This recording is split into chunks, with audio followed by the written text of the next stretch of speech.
history buff, even if you're not, you're going to love this. New Haven's history over its centuries is rich in firsts, all kinds of things. The stories need to be preserved for future generations about all that has happened in the Elm City. My guest today is a lover of history, New Haven City historian, Michael Morand. Michael, so good to see you. And it's so good to be with you always. All right, so you took this position. It's for 5 years. It's unpaid. It's because history is just in your blood. Because this is not your day job. Yeah, although it relates to my day job being director of community engagement at Beinecke Library and doing all kinds of other work around town, and really grateful to the mayor and said yes immediately. It doesn't have any tangible pay, but the spiritual rewards are great. And frankly, it allows me to do what I love to do and to do it with people like you and to do it out in the streets with everybody around town. All right, you fell in love with New Haven when you came to Yale. Why? This is a city that is large enough to be interesting and small enough to be friendly. I loved history when I came here. My dad and I used to go to old historic cemeteries when I was growing up, museums. And New Haven is, Where did you grow up? Outside Cincinnati, Ohio. Okay. Born in Covington, Kentucky, grew up outside Cincinnati in Hamilton County.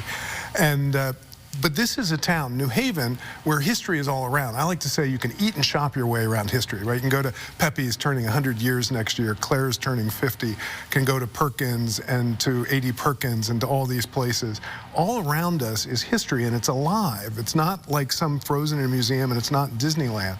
So how can you not love New Haven? The past is accessible here.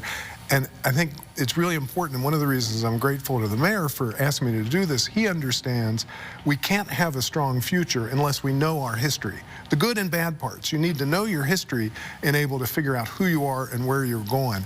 And New Haven is the best place to do local history anywhere on the planet. I really believe that. All right, all of this is leading up to America's 250th anniversary in 2026. So let's go through some of the things that you have brought with you. All right, love the straw hat. Tell me about it. Yeah, which sort of fits with patriotism, but all the things I'm wearing, except for my shoes, are from historic New Haven vendors. Delmonico Hatters, just around the corner from the studio here, in business for more than a century. The jacket and the pants are from Ensign's, which has been in business now for a century, 100 years, and the shirt was made by Campus Customs. It features W.B. Du Bois. Had this picture made into a t-shirt. Open that up so we can see that. And yep. Du Bois's grandfather is buried over in Grove Street Cemetery, which is also the burial site of Roger Sherman, great patriot, one of the key founding fathers.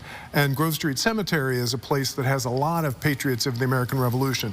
So the hat itself comes from a historic place. It certainly fits with sort of summertime celebrations, but it's also a key towards the celebrations that we'll all be having in 2026. All right, and this goes without saying. It is... This is a facsimile, obviously, of the first printing of the Declaration of Independence, done on July 4th, 1776 in Philadelphia.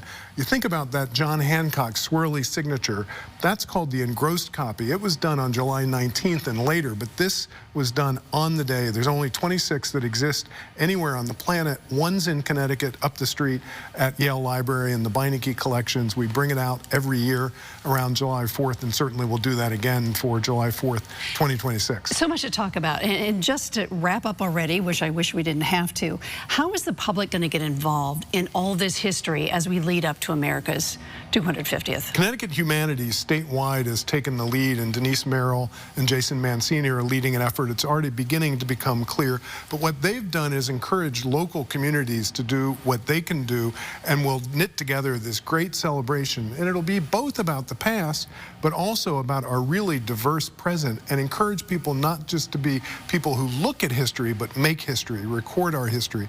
It's going to be a great time for local history, and I'd watch for a lot more interesting stuff.